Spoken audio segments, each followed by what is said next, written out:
Hello, hello, and welcome. My name is Kara Solomon. I am a conservation coordinator for the North Carolina Wildlife Federation, and I work with community wildlife chapters like the Southway Conservationists. Tonight, we are coming to you live from Bass Lake Park in Holly Springs, and we are also simulcasting with you online.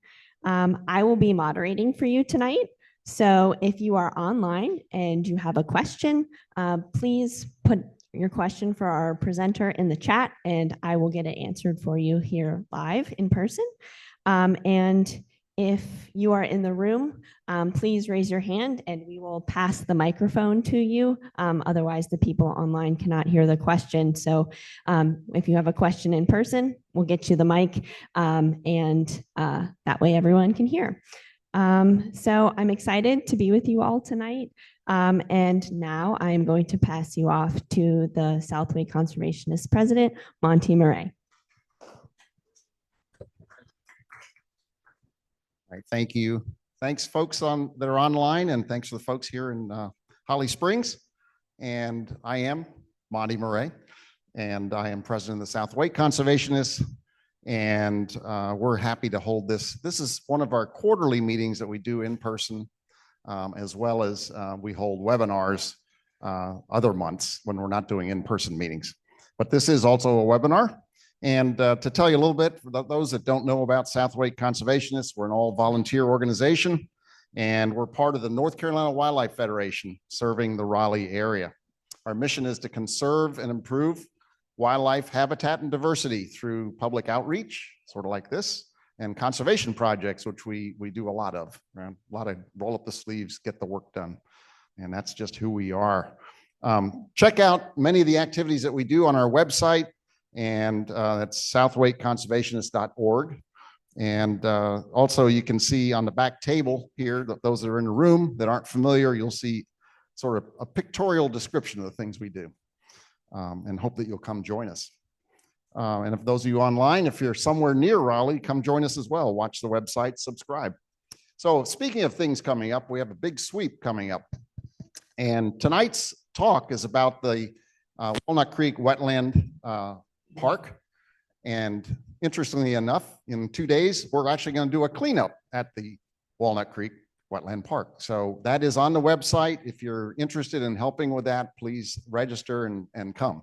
We love having help doing this kind of stuff, and it really keeps out the plastics and other pollution from working its way down to through the watershed and into the ocean.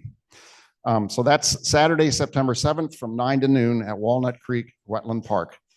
Another thing is a family event that we got coming up, which is one of our favorites, which is a observation of the chimney swifts. And for those of you who have never seen that before, it's a spectacle. It really is pretty cool. And you'll literally see, thousands of chimney swifts. It's like a tornado in reverse. And it sort of comes down and they all funnel into this chimney all at once, and they'll be swirling around for a while, and then you watch them descend, and it's awe-inspiring. So that's going to be in Fuquay-Varina at what used to be the Fuquay-Varina Middle School. It's still owned by the school system, but they've taken the middle school and moved it somewhere else. But it's going to be on those grounds because they still have the chimney. So please come to that if you can. That's on Friday, September 27th at 6:30, again, Fuquay-Varina. And by popular demand, finally, we have some new shirts being made for Southway Conservationists. The last ones we had made was 10 years ago. So they're getting a little ragged, a little worn, and a lot of the new members never got one. So we now have them. It's a new design. Hope you like it. You can get your shirts here on the back if you're here in the room, and you can also order them online. There is a deadline of September 22nd because we're doing a bulk order. So it'll be a while before we do this again. So if you want a shirt or multiple shirts, order now. That's my public service announcement. So we have an important story to tell tonight and to share with you. Our speaker is the assistant manager at Walnut Creek Wetland Park in Southeast Raleigh. She leads volunteer initiatives and land management at the park. Her background is in education, both in arts and in the outdoors. And she has taught forestry and pasture management to 4th and 5th graders on an educational farm in Western Massachusetts. She says everything she knows, she learned in the field and through reading and research and by listening to folks who have been around longer than she has. She came to the Triangle in 2020 to teach a COVID micro kindergarten. And now she's on staff with the Walnut Creek Wetland Park, and we've had the pleasure of working with her on some projects already. And actually, Dave Barber, sitting in the back here, is our liaison with that park. So we have a connection now. We're definitely connected. And she helps steward this incredible site and share its inspiring story, which we will hear tonight. So please welcome Celia Lechtman. Thank you. Am I in the right spot? Okay. Hi, everyone. My name is Celia Lechtman, and as Monty said, I am the assistant manager at the Walnut Creek Wetland Park, and you can start sharing. I'm here to tell you the story of this amazing place.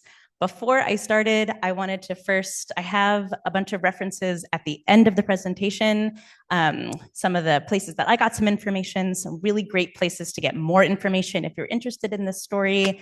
I have a link to some collected oral histories of community members that were collected by Exploris Middle School students in 2007, 2008, a bunch of really great articles, some archival stuff, but a good amount of the documentation and things that I'm going to share in this presentation came from the wonderful Amin Davis, who works for the Department of Environmental Quality and leads the Watershed Action Team. And I just wanted to say thank you to him, even though he's not here, because he provided a lot of this information for me and has been a really wonderful resource, who has been with this story for a long time and has been an incredible supporter of the Walnut Creek watershed. So are we good? This is my, okay, cool. So this is our story. This is our building. This is a beautiful little twilight picture. It's a sustainably built building. Because of that, it has some quirks, but it also has the longest back porch in the south, which overlooks our lovely trail system with some rocking chairs, a little old school nature center. I can't really give you a good virtual tour, so you'll just have to come and visit us. So before I tell this story, I think, oh no, we fixed this. What happened? Is it turned on? Yes. I can click through it on the computer if worse comes to worse. Turn it off, turn it back on again. Am I able to see the slides up here? Could that be it?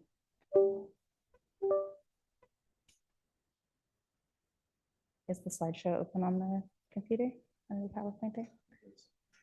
Technical difficulties, please hold. I can click it. That's okay. That's fine. Oh no, it worked. Ah, yes. So before I start to tell this story, people sometimes like to know why I am here telling this story. So as Monty said, I'm the assistant manager at the park. I'm in charge of all of our volunteer initiatives and land management. That's me. Cheryl McGlory in the front there actually took this picture of me out in the swamp. So I was an educator for about 12 years. I started in arts education. I moved into outdoor education, agricultural education. And so forgive me if I use a teacher voice at any point, over-explain something to you that you may already know. I'm used to talking to people in that way. And also I kind of jump around a lot. So I'll try to stay in front of the camera. But I have always had a really soft spot in my heart for amateurs. And that is kind of a weird word to use. It was the best one I could find.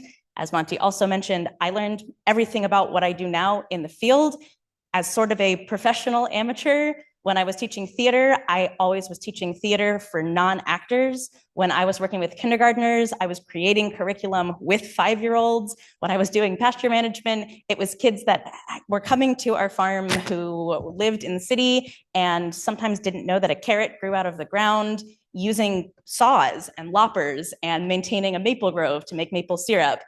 And there's always been something really special to me about students and volunteers and people who don't necessarily have a professional or scientific background in the work that they're doing and are doing the work that they're doing out of bravery or curiosity or love or commitment or all of the other wonderful reasons you can do things even though you don't feel qualified.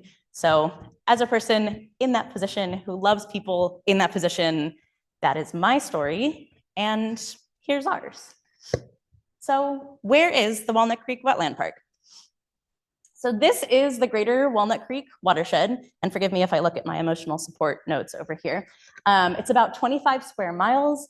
If you look at these lovely little squiggly blue lines, you can kind of see why Raleigh, yes, is the city of oaks, but is really the city of creeks. So there are a lot of tributaries that run into Walnut Creek. Walnut Creek is really big. It starts up behind the Carytown Mall and it runs down, it goes through Lake Johnson, it goes through the Walnut Creek Wetland Park, it goes to the Neuse River, which goes to Cape Fear, which eventually makes its way out to the ocean.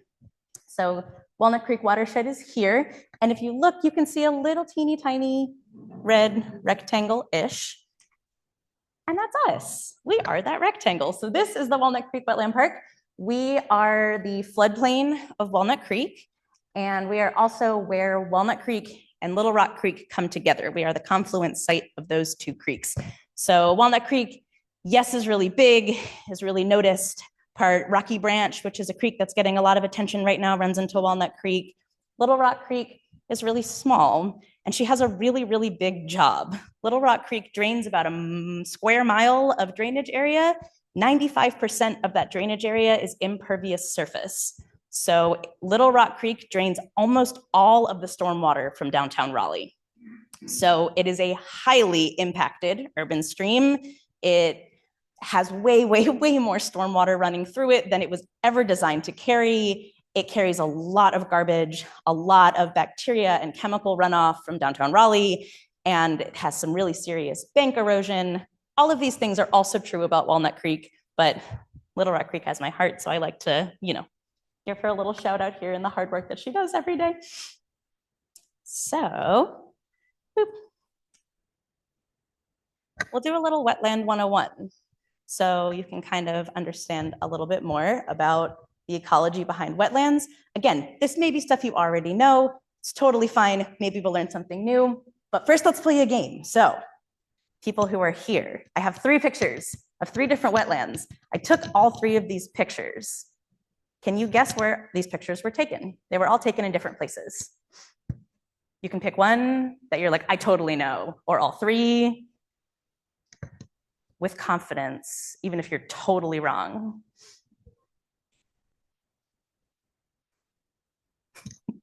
I can see the gears turning. I know, right? Yes.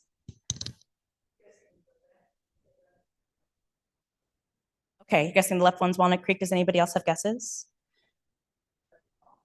You think they're all Walnut Creek? Man, that would be kind of cool. They're not. There's a hint. In the middle? It's someone's coast. Yes, cool. So because of my PowerPoint setup, they go in order. So I will reveal. The first picture was taken in Pulau Ubin, Singapore, which is an island in between Singapore and Malaysia. You take a little $5 ferry and it's like the coolest nature preserve. It's got wild monkeys, it's got monitor lizards, mangrove trees, amazing wetlands. I love the fact that nobody could guess that it wasn't here. In the middle is Acre River State Park in Florida. So there's an alligator that's kind of hiding underneath of the label I just put up there. So the last one on the edge is Walnut Creek. So that's a part of the park that's not necessarily accessible to the public that we take school groups out to and do like water quality sampling, macroinvertebrate testing. So it's one of the places in the park that feels a little more untouched. And you can see that really cool, shiny, decomposing organic soil surface layer. Love that about wetlands. So wetlands provide a disproportionate number of ecological services. They are crucial habitat for all kinds of critters. I think the statistic is from the late 90s, so it may not be quite up to date, but 1/2 of all of the endangered species in the United States, 1/3 of all of the endangered species in the United States live only in wetlands. and 1/2 of them use wetlands at some point during their life cycle. So it is an incredibly rich biodiverse area to be in. North Carolina being a biodiversity hotspot in general, you get into the wetlands and it gets super biodiverse. They also have these amazing magical properties. They are excellent at pollution filtration and sediment filtration and improve water quality. So as water is running through them, again, don't have a ton of scientific background on this, I'm learning, but the roots of the plants and the way that the soils work, they filter water. And then they also provide flooding control. So they act as natural green stormwater infrastructure. So that's a really, really big buzzword right now, especially in the city of Raleigh, green stormwater infrastructure. That's what wetlands do. They're designed to slurp up all of that excess stormwater like a big sponge and let it slowly trickle back down into the creeks rather than inundating the system with water. So the other thing about wetlands is that they are wet. And to be scientifically categorized as a wetland, they need to have hydric soils. So they have to be inundated with water for some or all of a period of time, enough that anaerobic processes start happening in the soil. So whenever I talk about wetlands, I think about this book by Margaret Wise Brown that I used to read to my kindergartners called The Important Book. So you can see she has this poem here about grass. And so wetlands, they provide flooding control. Wetlands have amazing salamanders and biodiversity. But the important thing about wetlands is that they're wet. So a little bit about the history of our land. So the history that I'm going to tell is going to start in the late 1800s. So the area around the Walnut Creek Wetland Park, following the end of the Civil War and Reconstruction, when at some points it was larger plantations. After the Civil War was ended, it was subdivided into rented lots and it was farmed almost entirely by formerly enslaved families. So when the Brimley brothers, who were the two founders of the Museum of Natural Sciences, they emigrated to Raleigh when they were only 17 and 19. They are not 17 and 19 in that picture, but I don't know if there were any pictures of them from back then. They had a chance meeting with a US Department of Agriculture representative in England who convinced them well enough to move here that North Carolina was the place to be for what they were interested in, which was, at the time, taxidermy, specimen collecting, and selling those taxidermied specimens to museums around the world. So they were naturalists in a sense, but that's what they started out doing. So when they came to Raleigh, HH, who's on the right there he is, lived in a house just north of New Bern Avenue, so it was a really easy walk down a dirt road for him to get to the Walnut Creek wetlands.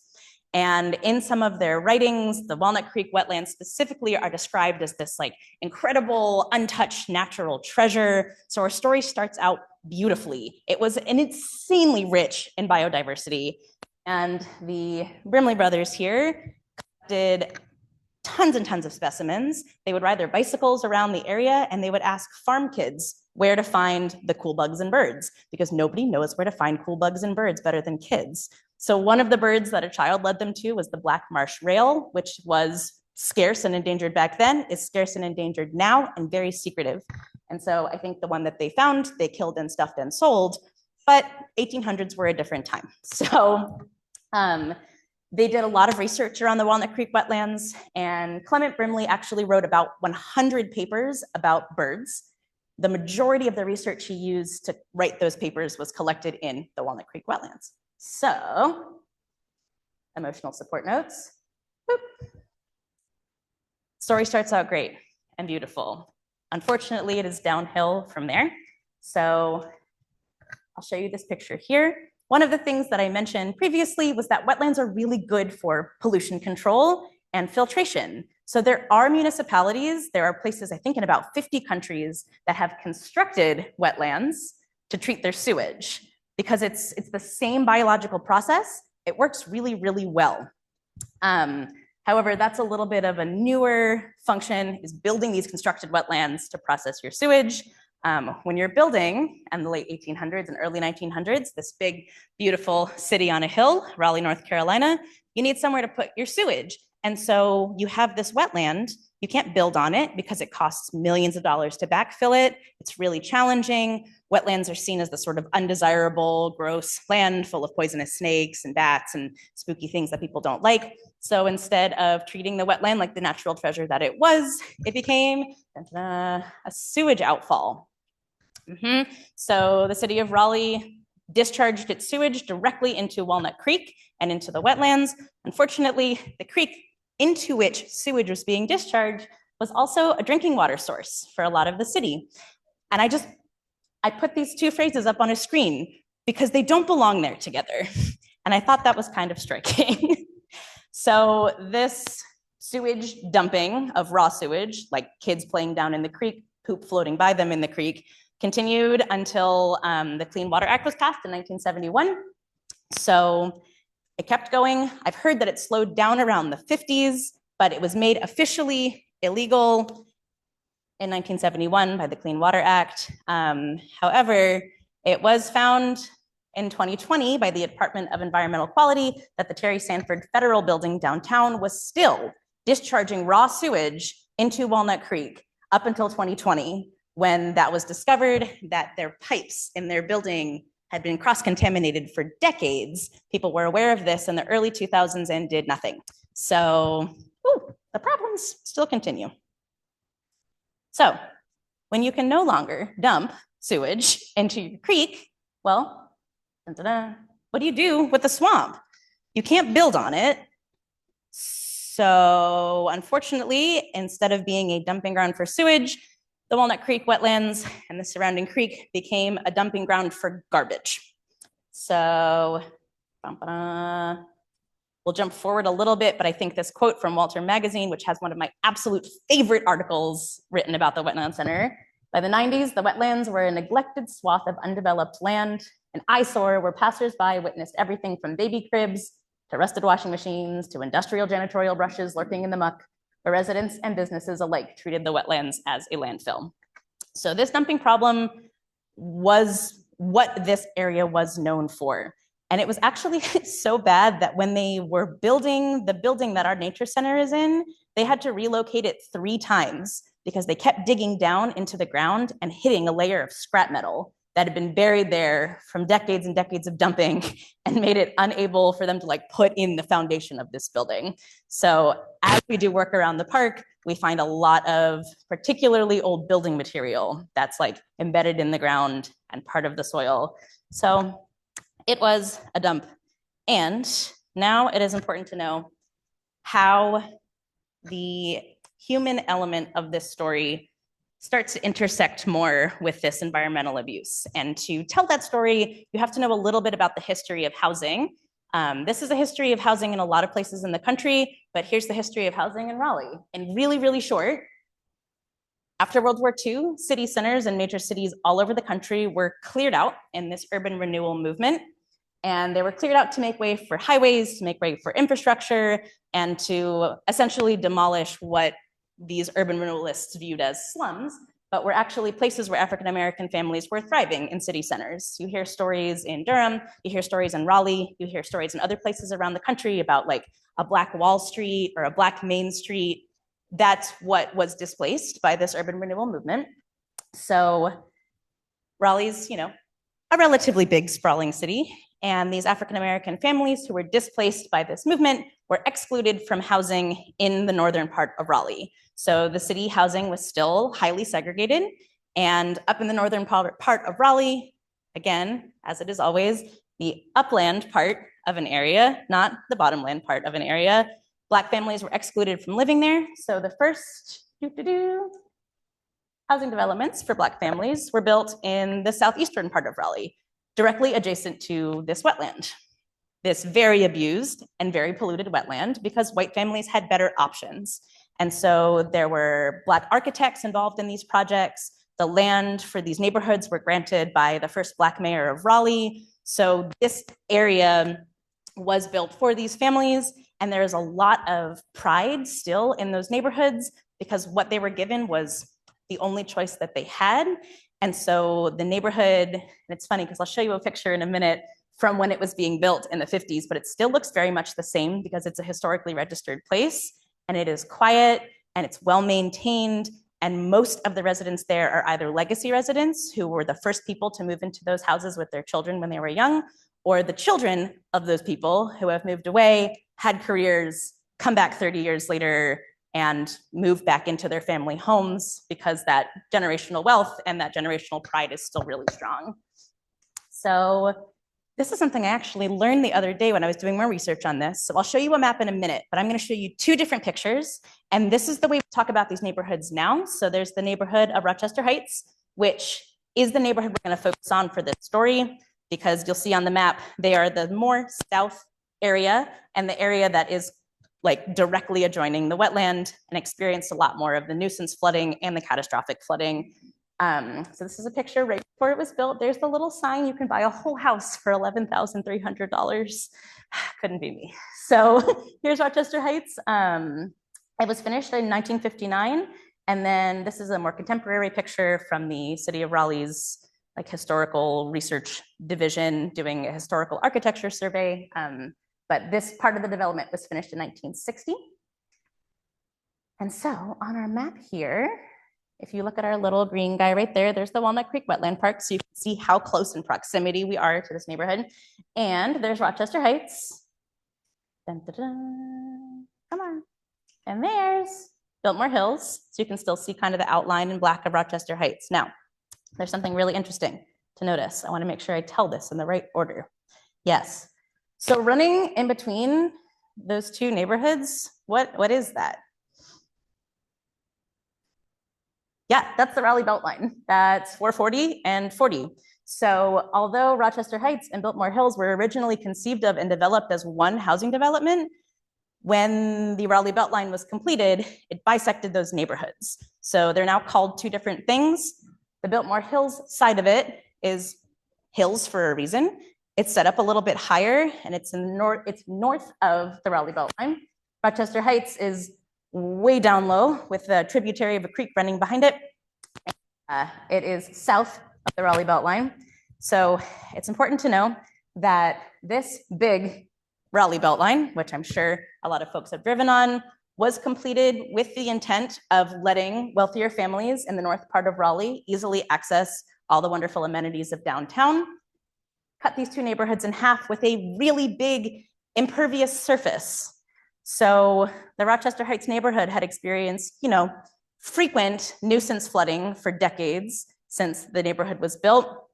All of that flooding kind of came to a head during Hurricane Fran in 1996 because the Beltline had trapped all of the floodwaters from the hurricane into the Rochester Heights neighborhood because the wetland that should have been natural stormwater protection was not functioning.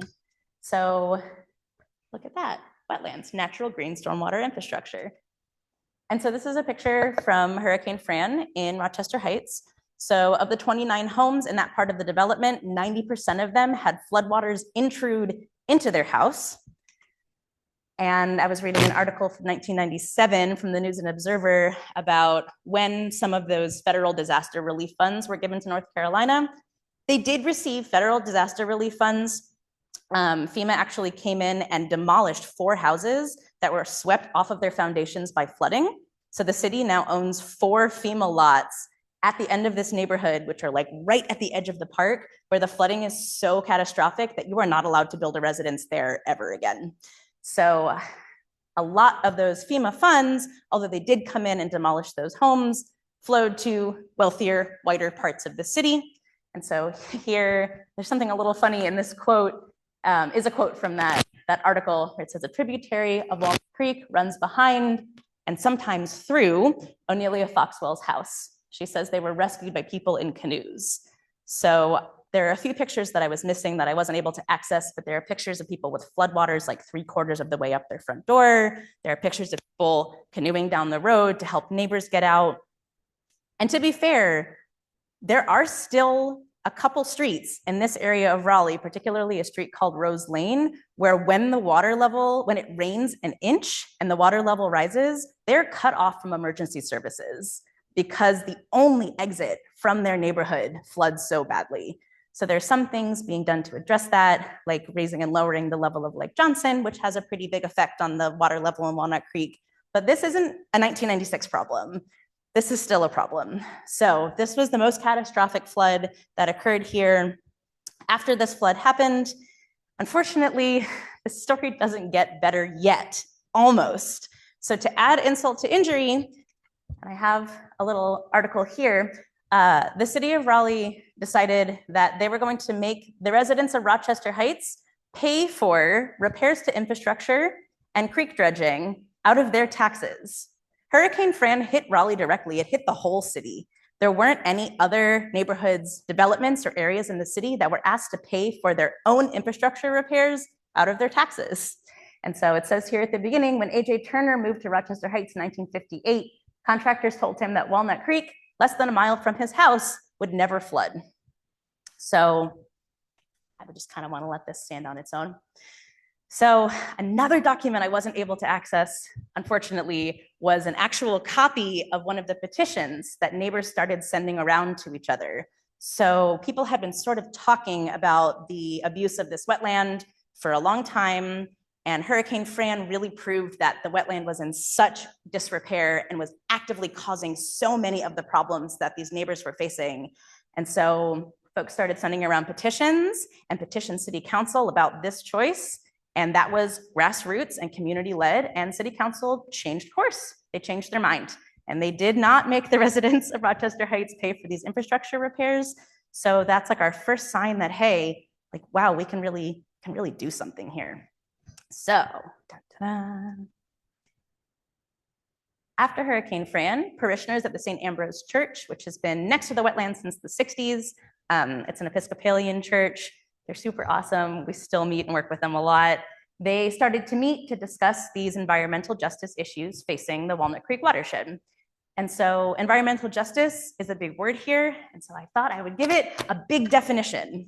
I really like the EPA's definition. It's really comprehensive. It's also really long. So I would just like that the emphasis there on meaningful involvement is my emphasis. So to define environmental justice, the just treatment and meaningful involvement of all people, regardless of anything, in agency decision-making and other federal activities that affect human health and the environment. And so people are protected from all the below listed things. The important thing about this environmental justice definition, and something that's talked about a lot, is the fact that it is the people that live in the area that is actively being affected that should have the agency to make decisions about the health of their neighbors and their families and their futures. And that's why this is an environmental justice story. So when this group started getting together, they identified 3 key environmental justice issues. First of all, the frequent and demoralizing flooding of their homes and also of the church. They're getting it remodeled with some grant funding, but I've been in the kitchen and like the cabinets they have in the kitchen are wavy because of the amount of flooding that they've had in the church. The longstanding dumping problem in the Walnut Creek wetland. And they also identified improving the wetlands ecology as part of that environmental justice issue, which is amazing because these are community members who are not formally trained in these scientific disciplines, who just know the place that they live, what is wrong with it, how it's affecting them, and start to try to figure out ways that they can change that. So the St. Ambrose Church joined with 2 other local Episcopalian churches, one in Cary, one in Fuquay, I can't remember their names, sorry, and they formed Episcopalians for Environmental Justice, which is a bit of a tongue twister. And as they started to involve more secular groups, they changed the name to Partners for Environmental Justice, which you may have heard about. They are still a nonprofit that's around today. We still attend their monthly board meetings. They are still crucially involved in a lot, if not all, of the work that we do. And community members kept gathering and educating themselves about wetland ecology and reaching out for the support and the advocacy and the funding that they were unable to provide on their own.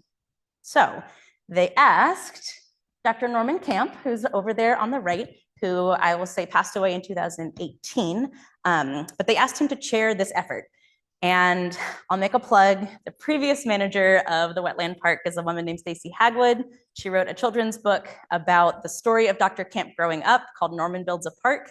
And a lot of this story is included in that story.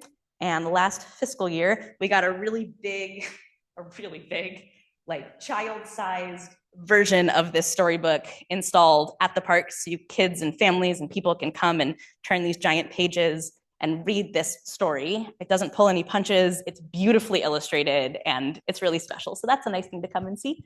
So they asked Dr. Camp right there to chair these efforts. He grew up in Rochester Heights. He still lived in the area. He went to Shaw University for undergrad. He got his master's degree. He got his PhD in science education at NC State. He was a science educator for a really long time. He worked in a number of different public school systems. He also was, he had so many roles. I don't even know how to name them all. He was like special liaison to this. He was associate professor of this. He was involved in all of these government organizations, all of these educational organizations, had a lot of connections, and was a really gifted community advocate. So he was really the heart and soul of this project. And his wife, Betty, right over there, who is still living. I was reading stories about her bringing the volunteers and bringing so many biscuits that people didn't really understood how she baked them all. So she brought the volunteers and she fed the people, which I know, and I'm sure you know, is absolutely crucial to the mission. And our nature center is actually named after them. It's the Norman and Betty Camp Education Center. So he chaired this effort, and he had these government connections and these institutional connections to get that support, get that advocacy, get that funding that this project needed. And so he joined up with Dr. Robin Moore at NC State with the Natural Learning Initiative, right? Not institute, yes, the Natural Learning Initiative. And he worked with Dr. Moore and some of his landscape architecture students to come up with a plan for an urban wetland educational center, the first education park in Raleigh. It has this awesome name. They called it Walnut Creek 2000.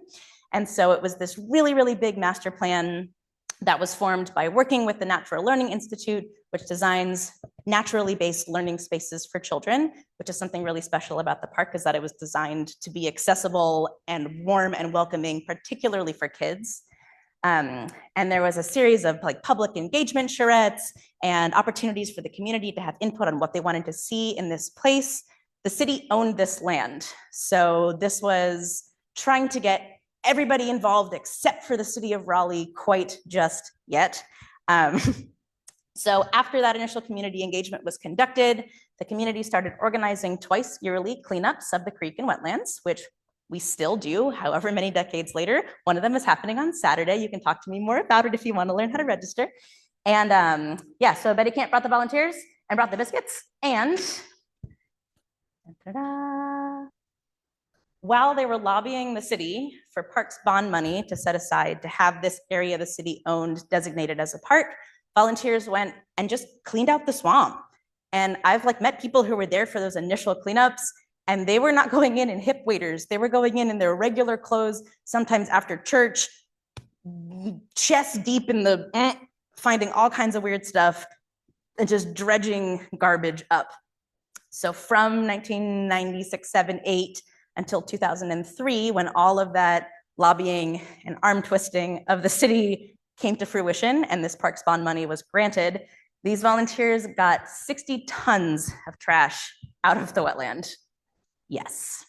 So this is a picture of the groundbreaking. The parks bond money was granted in 2003. The park itself opened in 2009. Takes a long time to build a park. And the building that we are in on the property opened in 2011. So that part of the story feels really, really condensed. So the park has been open since 2009. And where are we now? We're in my office, like this little frog that jumped out of something and landed on my thing. So we've had a series of managers that have done all kinds of different wonderful things for the park. Again, I'm the assistant manager. Our manager is Kylene Rooks. She is spectacular and does not like public speaking, so that's my job. And there's a picture of her in here later. I just have to give her a little boost. I manage mostly our volunteers and our land management initiatives. She manages mostly our educational programming and other programming, and also does the budget and other things that I don't like as much. And so I'd like to share with you, if I still have a little bit of time, some of the projects that we have going on. I'm going to look at it more from a land management perspective of things, because that's more where my fingers are, but we're conservationists, and I want to show you the things we are conserving and how we are doing that. So to start, I'll show you 3 of the problems that we still face. So we have increased flooding over the past few years from essentially what's been unchecked development in the city of Raleigh. I can't see it quite as well on this screen, but that greenway that Kylene is standing on is bright orange. And this is my pet problem right now. And stormwater has received many reports from me of construction violations, but water is not supposed to run orange. That is from sediment leaving construction sites, which in the state of North Carolina, a molecule of clay or sediment leaves your construction site, that is against the law, and that is a violation. You can talk to me more about how to report those to your local stormwater department if you'd like. These 3 pictures are from Tropical Storm Debbie. So these happened really recently. You can see kind of the biblical magnitude of the flooding. There's a video. This is the greenway that Kylene is standing on. That's our trail. I appreciate that our sign is half covered. In my waders, it was up to my thighs. And this is also the greenway off of State Street. So the flooding from the tropical storm was pretty wild. Fortunately, it didn't have an enormous effect on our trail system or our other facilities at the park. I'm glad I took a lot of pictures because it was almost as if the next day it hadn't happened. Cheryl was there too. It was very strange. But Walnut Creek and Little Rock Creek, because of upstream development and increased impervious surfaces and increased stormwater, are really flash floody, both of them. So they're a little bit unpredictable, which can be a little bit scary. The USGS has a camera over Walnut Creek that takes these really cool time-lapse pictures. And so you can watch this little graph as the water level rises and falls, and you can kind of see what's happening throughout the day. They have some of those in creeks around the city. Some of them are connected to early flood warning systems. Ours isn't yet, I don't believe. So we've been working with USGS to hopefully get that attached to the Raleigh Emergency Alert System. But people aren't monitoring these flash floody water levels. Another problem that we have, this list that I hate, is we have a really big problem with invasive species. And I'm sure you have been on volunteer projects that involve invasive species removals. Oh my God, do we do so many invasive species removals at the park?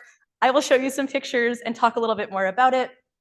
But we face greater invasive pressure than some of the more upland parks and upland areas in Raleigh for a lot of reasons. Water is our story, obviously. Water carries seeds and plant material and human things that spread to places where they shouldn't, and plants that somebody shouldn't have planted in their garden end up at the park.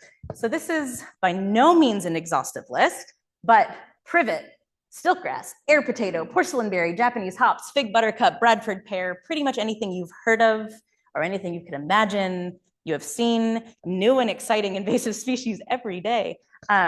Also, and this is a positive thing that's coming out of this. So this is a project that I have been working on for this past year. The emerald ash borer is one of those invasive plants get mentioned a lot. Invasive pests, not quite as much. So the emerald ash borer is this gorgeous shiny green beetle from Asia that was first found in Detroit in 2005 on firewood that was brought in illegally. And I won't speak for the rest of the country, I will speak for our park. When you visit us, our forest looks really strange. It doesn't look like a forest you're gonna see at Durant Nature Preserve. It doesn't look like the forest that you see out here around this lake. It's really short. So I feel super comfy there. However, we are missing almost our entire upper tree canopy because almost our entire upper tree canopy were green ash trees, which are a lovely bottomland species. So we had a forest made up of these mature, beautiful green ash trees. The emerald ash borer came through in the span of 10 years, decimated about 85% of our upper canopy of trees. So when I learned about this and heard about this, I was like, well, what can we do? And so I started working with the city's land stewardship manager, Sean Goff. We ended up contracting Leaf and Limb, which is a really awesome local arborist. They call it an inoculation. It's really a systemic pesticide. So you can give a little injection at the base of your remaining ash trees if they're at a certain level of health, and it helps protect them from increased and continued infestation of this beetle. I was doing some research on whether like injecting 1 or 2 of them could help protect the ones around it. That research is all coming out of Michigan. It's all inconclusive and in very different circumstances to ours, but some of it's promising. So we hired them on a contract to come and survey almost our entire property to see how many of these ash trees we had left. So they did that. And I don't know how many there were to start with, but we have about 300 green, mostly green, a couple white, some questionable ash trees left. And 300 is a really small number. However, because this pest has been so devastating, we have the largest remaining stand of green ash trees in the city of Raleigh, and one of the largest in all of Wake County. So we decided on about 100 of these trees that were in good enough health to give this little pesticide to. And so they're coming around in the spring and they're going to inoculate these trees. So hopefully we can conserve the green ash trees we have left. I'm one of those people who still believes we should be planting them. Some people don't believe me. That's a topic for another conversation. But so that's one of the ways we're conserving our resources.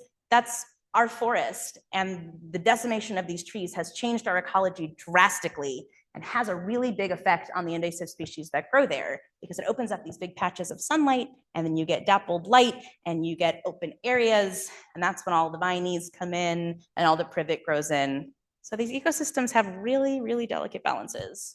The third problem that we still have, dun, dun, dun, is trash.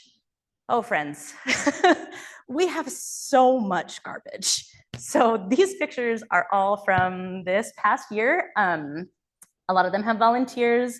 That's the American Heritage Girls Troop. That's Raleigh Charter High School. That's our trash trap in Little Rock Creek. That is State Street, all tires who grabbed out of the creek. That's stuff that was just left in our parking lot. So we take on more responsibility for this garbage than our actual park property holds, because all the stuff from our surrounding streets washes into the creek and makes its way down to us. Either makes its way down to us or makes its way down to the ocean. So we spread out really far when we do big trash pickups. And the number I'm about to share with you is astonishing. So for the first time, because I am absolutely fascinated and kind of obsessed with garbage, I had all of the trash from all of our trash pickups weighed on little fish scales. And I shared that data with Wake County Big Sweep, that we've been working with forever. It's really, really awesome. And I think I missed probably 4 or 5 of the trash pickups we had, big and small.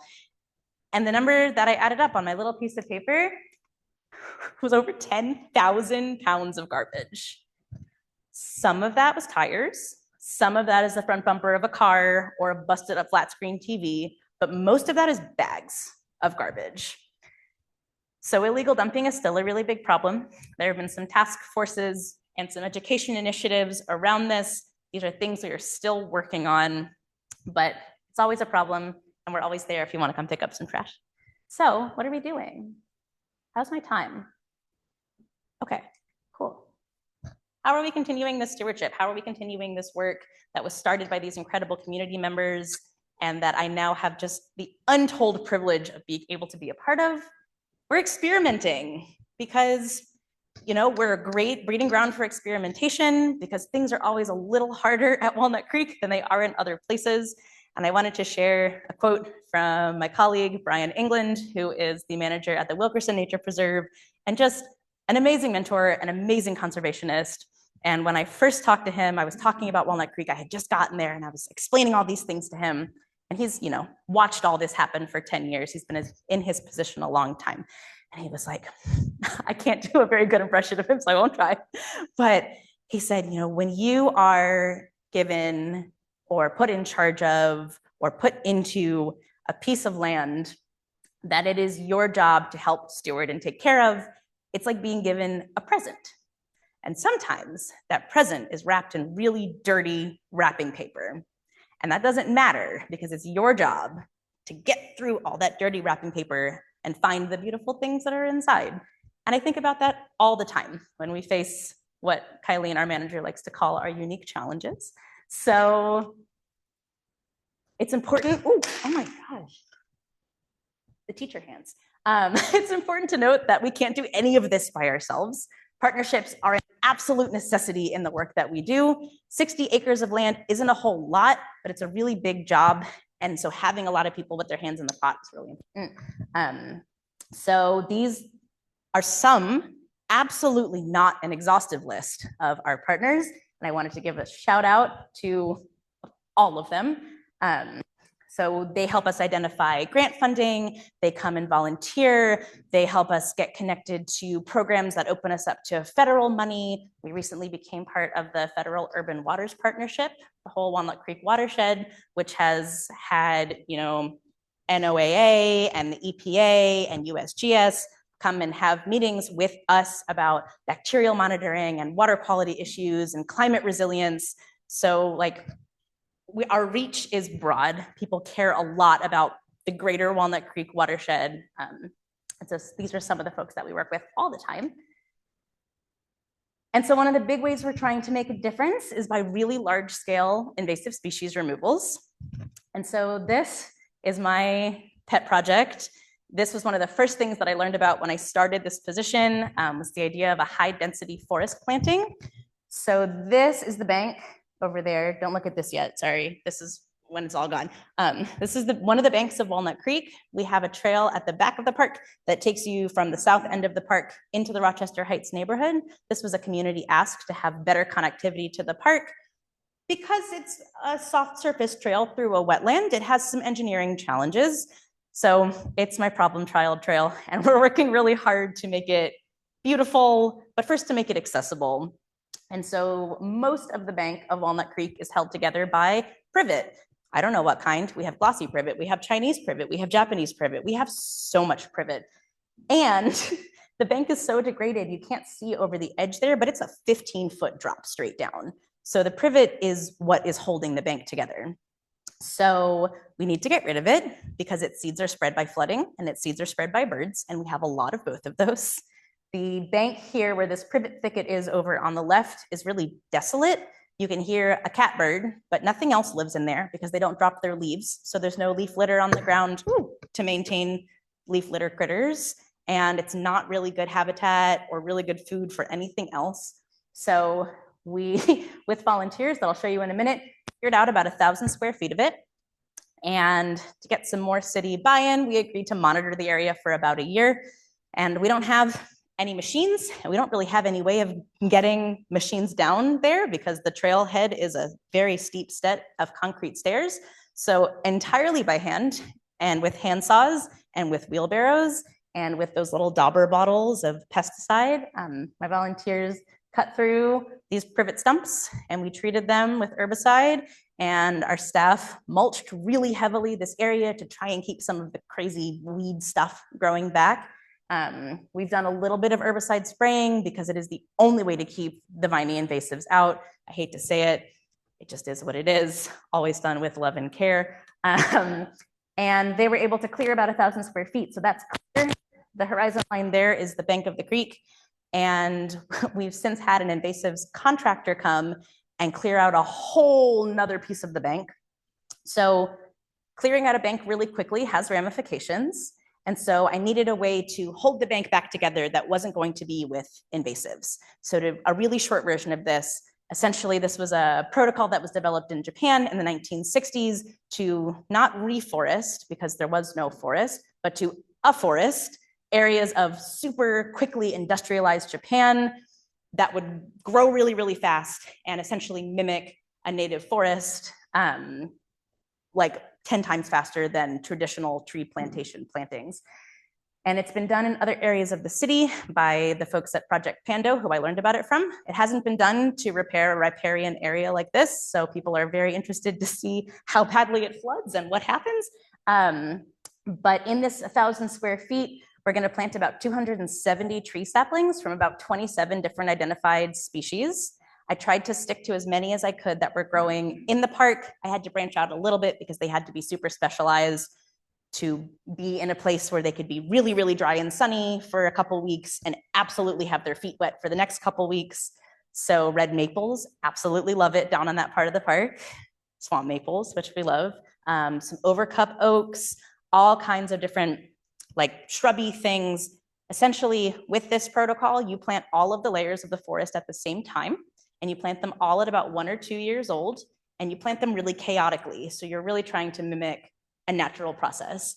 And I don't have pictures in this presentation because it was too long, but my friend at Project Pando, who I was working on this with, he's like 6'5", and I have pictures of him next to an installation where they planted their little tree saplings at like maybe this big, little sticks, so small you couldn't see them. After one growing season, they're taller than he is and really healthy and beautiful. So it's an experiment. We've got lots and lots and lots and lots and lots of trees to plant. So I'm hoping that maybe Southwick Conservationists could be our winter project. But we have all our trees pre-ordered and we're ready to go. So that's one thing we're doing experimentally to try and hold that bank together.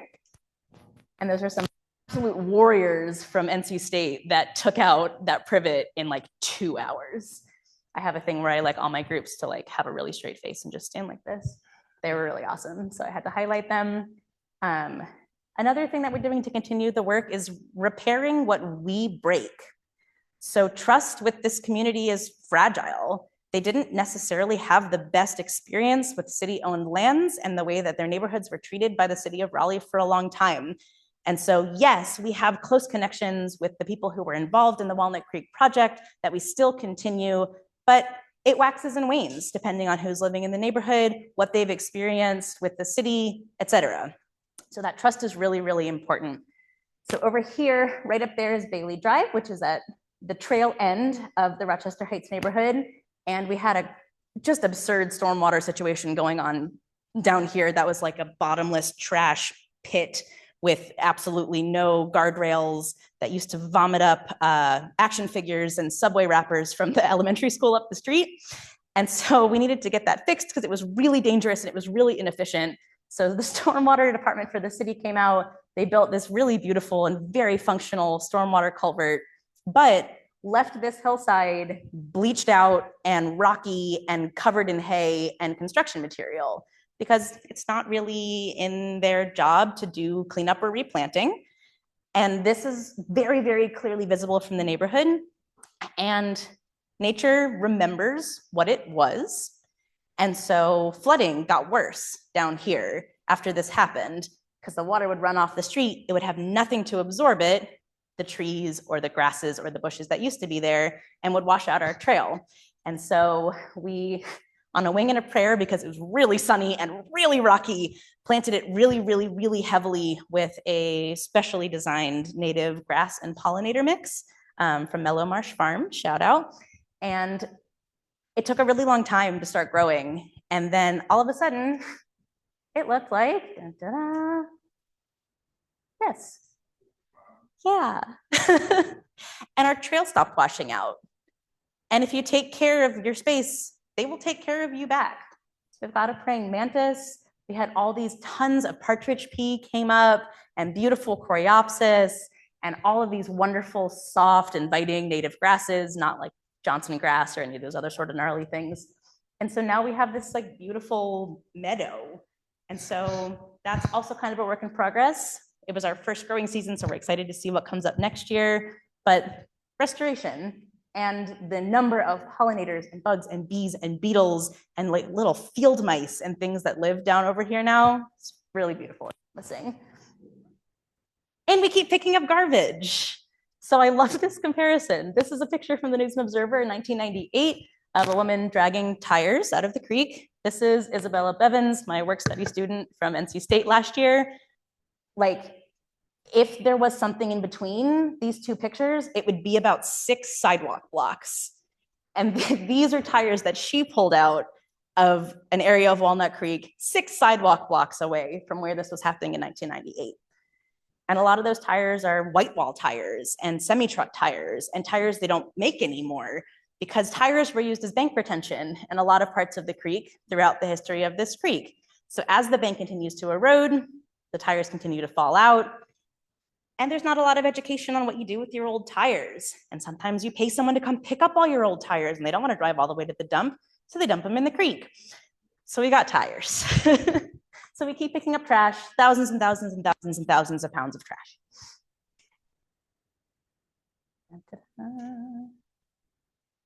And so to end this presentation, I really wanted to share with you some of the wildlife that we have seen around the park. And I thought this quote from Dr. Camp was really fitting for this. He says, "The Walnut Creek wetland is a special one because it's in the heart of a Black community that has had neglect in the past because of what it was and what it is today. I understood the wildlife that I saw and treasured and knew that if we developed a wetland park here, people could experience that kind of joy and enlightenment when they experience the wild creatures in an urban setting." So here's some of the wild things that live at Walnut Creek. We've got, and this is a small sampling, we do the box turtle connection program. So we track and monitor all the box turtles we find coming through the park. We found a mama laying her little eggs, which was like one of the first box turtle egg nests that we had seen. And it was the Museum of Science's Bug Fest last year. And I was tabling with one of my colleagues and got a call, "The box turtles hatch."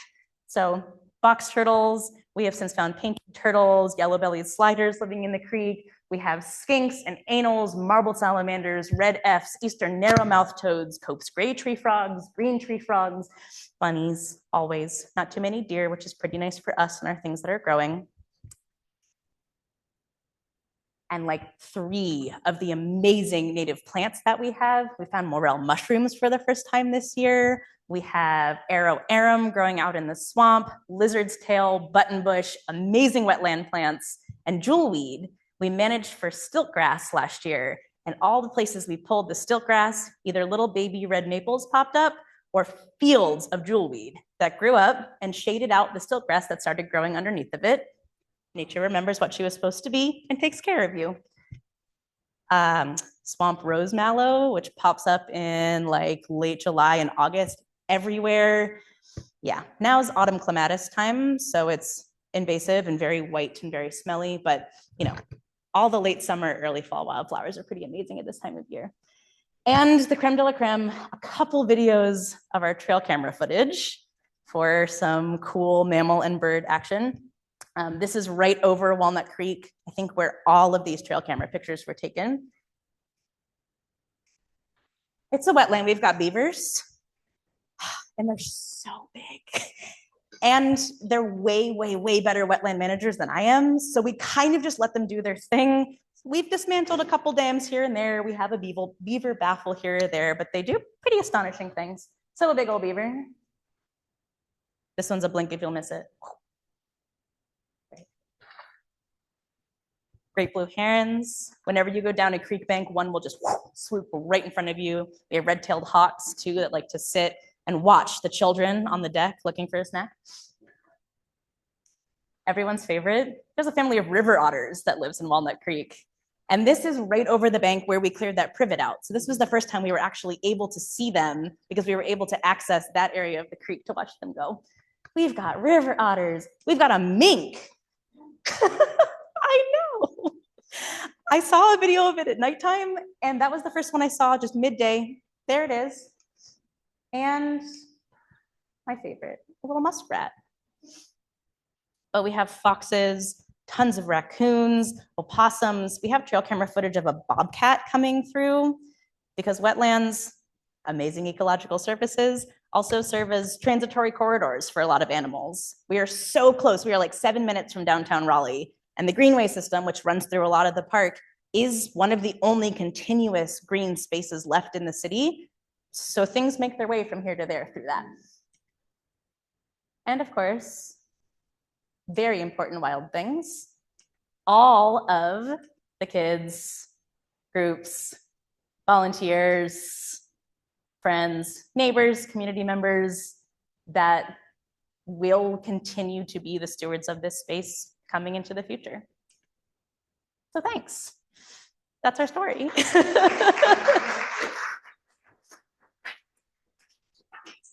Oh my gosh, I talk so much. Do we have time for questions? We do. Wonderful. We do have time for questions. I suspect there'll be a lot of them. I hope I can answer them, and we can chat later too. Yeah. So just so you know, the people in the room, if you want to ask a question, raise your hand. I'll give you the mic because the people that are online won't hear you unless you speak into the mic. So raise your hand if you have a question. I'll give you the mic. If you're online, use the chat, and Kara will read your question out loud, and you'll get your information that way. So. Oh. Yeah. Okay. No, it's okay. I don't know how to do That's this. it. There we That's go. it. Stop Yeah, here. thanks. Okay, so first question.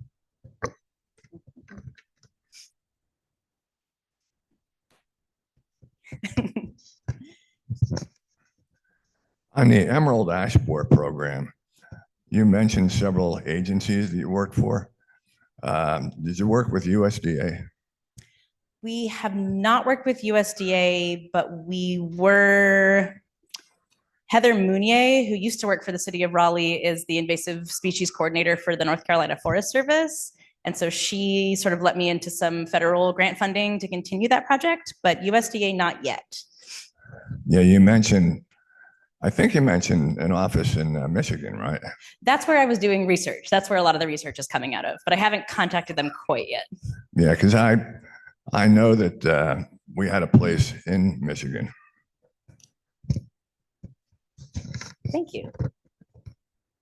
It's always good to have more connections, especially when I'm trying to get answers to questions that nobody can quite answer for me yet.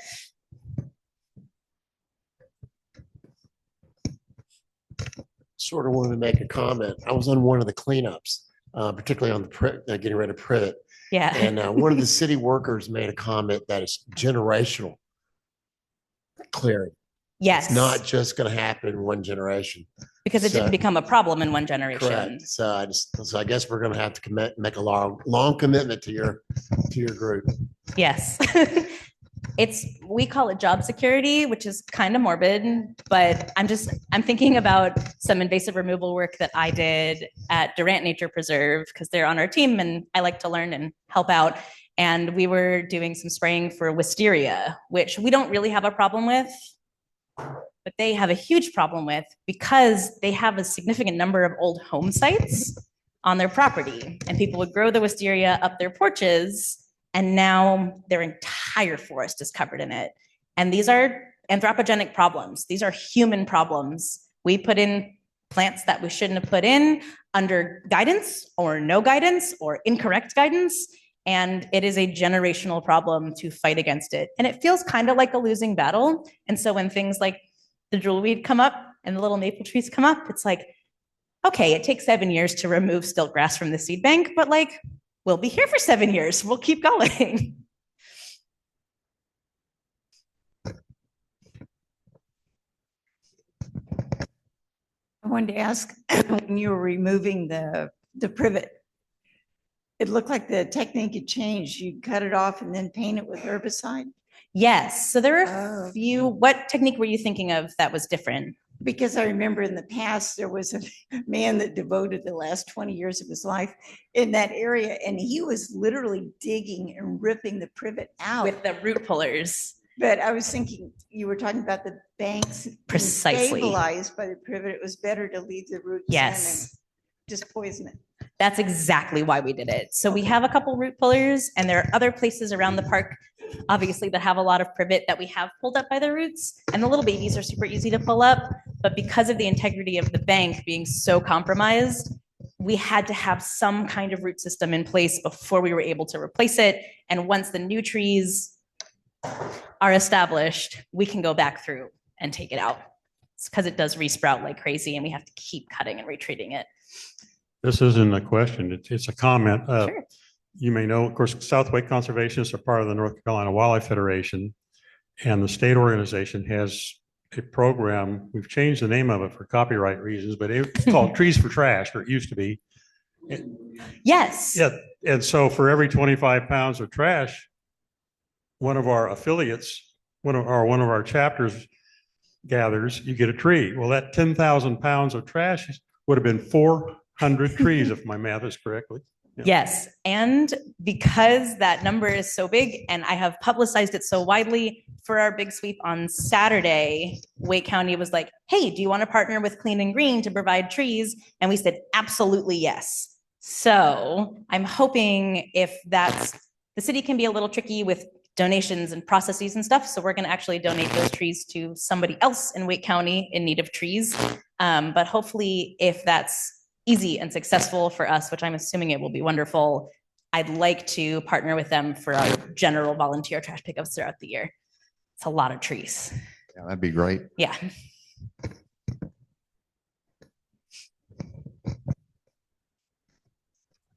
The U.S. Supreme Court recently came out with a decision that affected wetlands. How is that going to affect you? That is a really good question. I thought about including that in this presentation and didn't. So that would be the Sackett decision, which has affected lots of things. Essentially, it's gutted the Clean Water Act. I feel like I'm in company where I can speak freely. And part of that is the wetland protections. This decision has decided that non-contiguous wetlands are no longer protected. So those are wetlands that are not connected to a larger flowing body of water, which unfortunately are a great deal of the wetlands around the country. We have a non-contiguous wetland on our property, and I went out. It's one of my absolute favorite places in the park. It's right past the floating classroom platform. It is like truly untouched. It doesn't have invasive species. It doesn't have garbage. It's like right off the greenway, and it is so peaceful. It is full of incredible native plants. I brought a group of Boy Scouts out there, and they were all barefoot, like up to their hips in mud. We saw a lizard shedding its skin on a leaf.